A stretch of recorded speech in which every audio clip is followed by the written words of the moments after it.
اعوذ باللہ من الشیطان الرجیم، بسم اللہ الرحمن الرحیم۔ آپ دیکھ رہے ہیں ہمارا YouTube channel H A Zahri official. آج ہم اپنے اس چینل کے اوپر صوفیانہ تفسیری اسرار و رموز میں سے حضرت اماں حوا علیہ السلام کا مختصر سا تعارف اور جناب آدم علیہ السلام کی توبہ کا واقعہ آپ کے سامنے گوش گزار کریں گے۔ جب اللہ تعالیٰ نے جناب آدم علیہ السلام کو بنا لیا تو اس میں دو قول ہیں۔ ایک یہ کہ جناب آدم علیہ السلام کو تخت پہ بٹھا کر رب کے سامنے پیش کیا گیا، اور پھر اس میں سے جناب اماں حوا کو آپ کی بائیں پسلی میں سے پیدا کیا گیا۔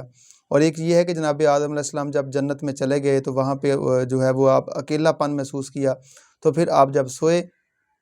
ٹھنڈی ہوا چلی، اللہ تعالیٰ نے جناب حوا کو پیدا کر دیا آپ کی بائیں پسلی میں سے۔ تو اس لیے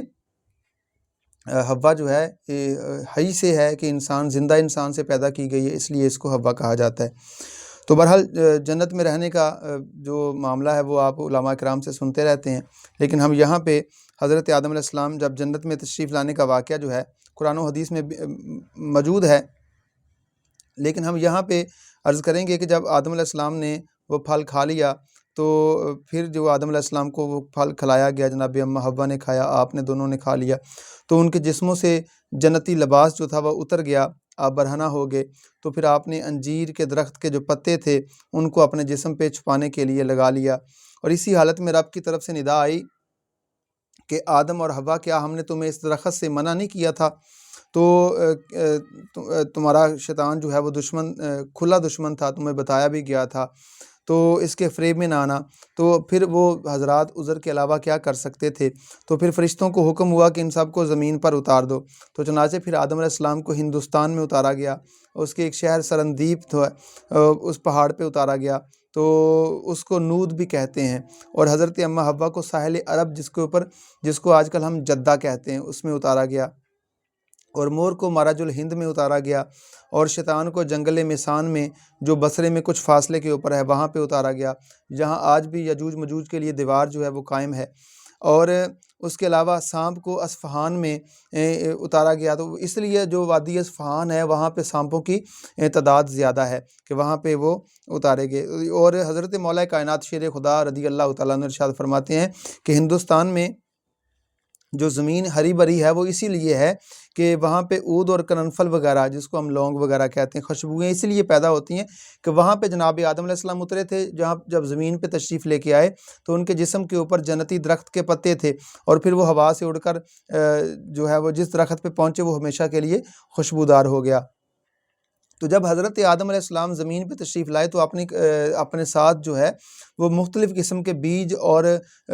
کچھ قسم کے پھل بھی لے کے آئے تھے، جن میں حجر اسود تھا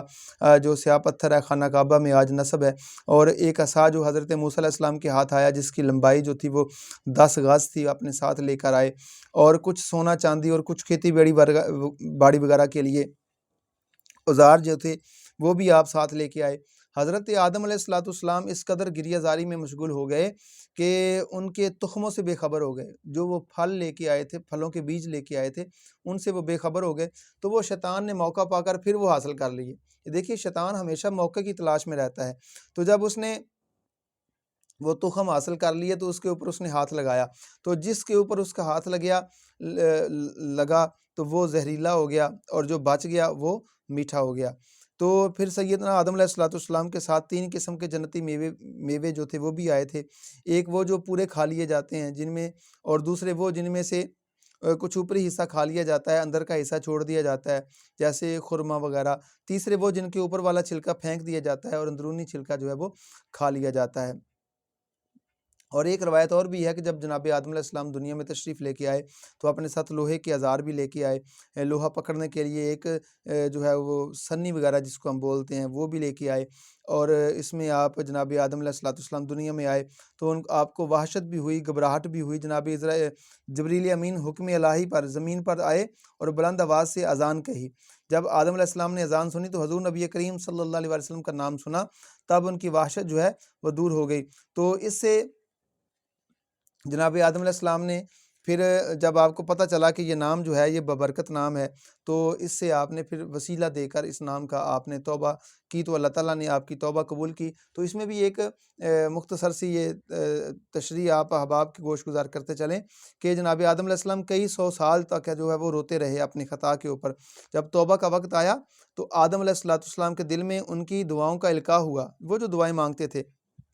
وہ عاشورہ یعنی 10ویں محرم تھی اور جمعہ کا دن تھا۔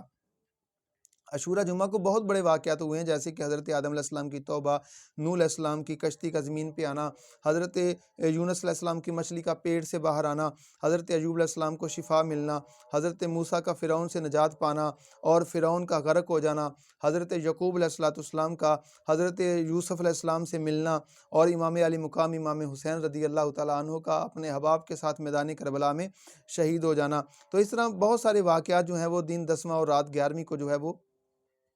روح پذیر ہوئے ہیں۔ تو بہرحال یہ الگ ٹاپک ہے، اس کے اوپر انشاءاللہ کبھی بحث کریں گے۔ لیکن جب حضرت آدم علیہ السلام جنت سے تشریف لے کے آئے تو آپ کا چہرہ مبارک کا جو رنگ تھا وہ سیاہ ہو گیا۔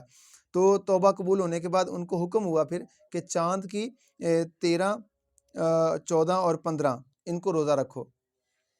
جب ان کو روزہ رکھنے کا حکم ہوا تو جیسے جیسے یہ روزے رکھتے تھے تو ویسے ویسے ان کا چہرہ جو ہے وہ صاف ہو جاتا تھا، ان کا چہرہ اصلی رنگ پہ آ گیا۔ اور پھر یہ تینوں روزے جو تھے وہ حضرت نوح علیہ السلام کے زمانے تک جو تھے وہ فرض رہے۔ اور اس کے بعد حضرت حوا اور جناب آدم علیہ السلام کی ملاقات ہوئی، تو اس مقام کو مقام میدان عرفات کہتے ہیں، پہچان لینے کو، اس لیے اس کا نام میدان عرفات ہے۔ تو جناب آدم علیہ السلام جب جنت سے تشریف لے کے آئے تھے تو ان سے عربی زبان جو تھی وہ سلب کر لی گئی تھی، آپ سریانی زبان میں گفتگو کرتے تھے۔ پھر جناب جبریل امین نے توبہ قبول ہونے کے بعد تمام جانوروں کو آواز دی، تو تمام جانور جو تھے ان کو یہ بتایا گیا کہ تمہارا خلیفہ زمین پہ آ گیا ہے، تو اس کی اطاعت اور فرما برداری کرو۔ دریائی جانوروں نے اپنا سر اطاعت کے ذریعے سر اٹھا کر اطاعت کی، پانی سے سر نکال کے اطاعت ظاہر کی، اور خشکی کے جانور آپ کے آس پاس جمع ہو گئے۔ جناب آدم علیہ السلام ان پر ہاتھ پھیرنے لگے، اور جن پر آپ کا ہاتھ پہنچ گیا وہ انسان کے پالتو جانور بن گئے، جیسے کہ گھوڑا، اونٹ، بکری، بلی وغیرہ، اور جس پر آپ کا ہاتھ نہ پہنچا وہ جنگلی وحشی جانور بن گئے، جیسے شیر وغیرہ، چیتا وغیرہ۔ تو اس کے ساتھ ساتھ جناب آدم علیہ السلام کی جب توبہ قبول ہوئی تو پھر یہاں پہ ایک توبہ کے اسرار و رموز جو ہیں وہ بھی چاہتے ہیں کہ بیان کریں کہ توبہ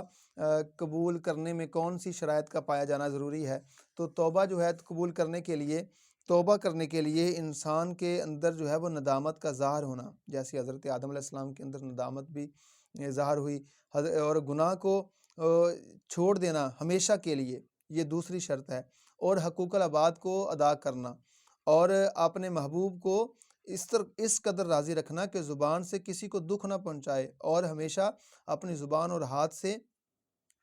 لوگوں کو اپنے ہاتھ سے محفوظ رکھے۔ یہاں پہ حضرت ابراہیم بن ادم علیہ رحمہ فرماتے ہیں کہ بنی اسرائیل کے ایک مرد نے، یا توبہ کے ایک واقعے کے متعلق نقل کرتے ہیں کہ ایک بکرے کے سامنے اس کا بچہ جو ہے وہ ذبح کیا، تو اس کا ہاتھ جو تھا وہ فوراً خشک ہو گیا، سوکھ گیا، کیونکہ سرکار نے بھی منع فرمایا ہے۔ تو ابھی اسی حال میں بیٹھا تھا کہ درخت کے اوپر سے چڑیا کا ایک بچہ گھونسلے کے زمین پہ گرا، تو اس نے وہ چڑیا کا بچہ اٹھا کے اوپر رکھا، تو اللہ تعالیٰ نے اس کا جو ہاتھ تھا وہ ٹھیک کر دیا، اس کی خطائیں معاف کر دی نیکی کرنے کی وجہ سے۔ تو یہ بھی پتہ چلا کہ گناہ انسان سے سرزد ہو جاتا ہے، لیکن اس کے ساتھ ساتھ انسان کو توبہ کی طرف جو ہے وہ رجوع کرنا چاہیے۔ یہاں پہ حضرت مالک بن دینار علیہ رحمۃ الرحمن فرماتے ہیں کہ ایک روز میرا ایک لڑکے کے پاس سے گزر ہوا جو مٹی سے کھیل رہا تھا، کبھی ہنستا اور کبھی روتا۔ میرا ارادہ ہوا کہ اس کو السلام علیکم کہوں، لیکن نفس نے تکبر میں ڈال کر مجھے روک دیا کہ تو بڑا ہے وہ چھوٹا ہے، اسے چاہیے کہ تجھے سلام کرے، تو بچے کو سلام کرنا چاہیے۔ تو میں نے کہا کہ اے نفس، آپ نے آپ سے مخاطب ہو کے کہنے لگے، تجھے معلوم نہیں کہ نبی اکرم صلی اللہ علیہ وآلہ وسلم ہر چھوٹے بڑے کو السلام علیکم فرماتے تھے؟ میں نے لڑکے کو کہا السلام علیکم، تو لڑکے نے وعلیکم السلام رحمۃ اللہ وبرکاتہ یا مالک بن دینار کہا۔ تو حضرت مالک بن دینار پریشان ہو گئے کہ آج اس لڑکے نے مجھے کیسے پہچان لیا، حالانکہ اس سے قبل تو میں نے اس کو نہ دیکھا ہے، نہ میں نے اس کو دیکھا ہے، نہ ہماری پہچان ہوئی ہے۔ تو اس نے کہا آپ کی آپ نے جب اس سے سوال کیا کہ تو نے مجھے کیسے پہچان لیا، تو اس نے کہا اے مالک بن دینار، میری روح کو اور آپ کی روح کو یوم مساق ملاقات کا موقع فراہم کیا گیا تھا، تو میرا اور آپ کا ایک دوسرے سے اللہ تعالیٰ نے تعارف کرایا تھا۔ تو میں نے کہا بیٹے بتائیے عقل اور نفس میں کیا فرق ہے؟ اب یہاں پہ سننے والی بات ہے کہ نفس اور عقل میں کیا فرق ہے؟ تو اس نے کہا تیرے نفس نے تجھے السلام علیکم کہنے سے روکا تھا، اور تیری عقل نے تجھے اس عنایت سے سرفرازی بخشی تو آپ نے مجھے سلام کیا۔ تو پھر آپ فرماتے ہیں میں نے کہا پھر مٹی سے کیوں کھیل رہا ہے؟ تو وہ کہنے لگا جی اس لیے کھیل رہا ہوں کہ انسان اسی سے پیدا ہوا ہے اور اسی میں اس نے دفن ہونا ہے۔ تو میں فرماتے ہیں پھر سوال کیا آپ کبھی روتے ہیں کبھی ہنستے ہیں، اس کی وجہ کیا ہے؟ تو بچے نے کہا جب اللہ کا عذاب یاد کرتا ہوں تو رونے لگ جاتا ہوں، اور جب مجھے اللہ کی رحمت یاد آتی ہے تو ہنسنے لگ جاتا ہوں۔ تو میں نے پھر بچے سے سوال کیا تو گناہوں سے پاک ہے، پھر رونے کا کیا فائدہ کیا ہے، معنی کیا ہے رونے کا؟ تو اس نے کہا میری امی جان کو، میں نے اپنی امی جان کو دیکھا ہے کہ وہ آگ میں پہلے چھوٹی لکڑیاں جلاتی ہیں اور اس کے بعد بڑی لکڑیاں ڈالتی ہیں، تو میں ڈرتا اس وجہ سے ہوں کہ کہیں اللہ تعالیٰ دوزخ کو دہکانے کے لیے کہیں چھوٹے گناہ گاروں کو نہ پھینک دے۔ تو حضرت آدم علیہ السلام کا مالک کائنات کو یہ مروضہ پیش کرنا، وسیلہ دے کر حضور نبی کریم صلی اللہ علیہ وسلم کے ناموں کا، تو پھر توبہ قبول کرنا، صعوبتیں برداشت کرنا، ہمارے لیے اس میں سبق کیا ہے؟ ہمارے لیے اس میں سبق یہ ہے کہ توبہ کر کے، گناہ کر کے توبہ کر لینا جناب آدم علیہ السلام کی طریقہ کار ہے، ان کی سنت مبارکہ ہے، اور گناہ کر کے اکڑ جانا یہ شیطان کا طریقہ کار ہے۔ اب ہم نے دیکھنا ہے اس ویڈیو میں، ہمارے لیے جو سبق ہے وہ یہ ہے کہ ہم نے دیکھنا ہے کہ ہم نے توبہ کرنے والا بننا ہے کہ اکڑنے والا بننا ہے۔ جب ہم توبہ والے بنیں گے تو جناب آدم علیہ السلام کی سنت کے اوپر عمل ہو جائے گا، تو پھر وہ انسان مسجود ملائکہ بن جائے گا، پھر انسان کو مالک کائنات مقام سے مالا مال فرما دے گا۔ اور جب انسان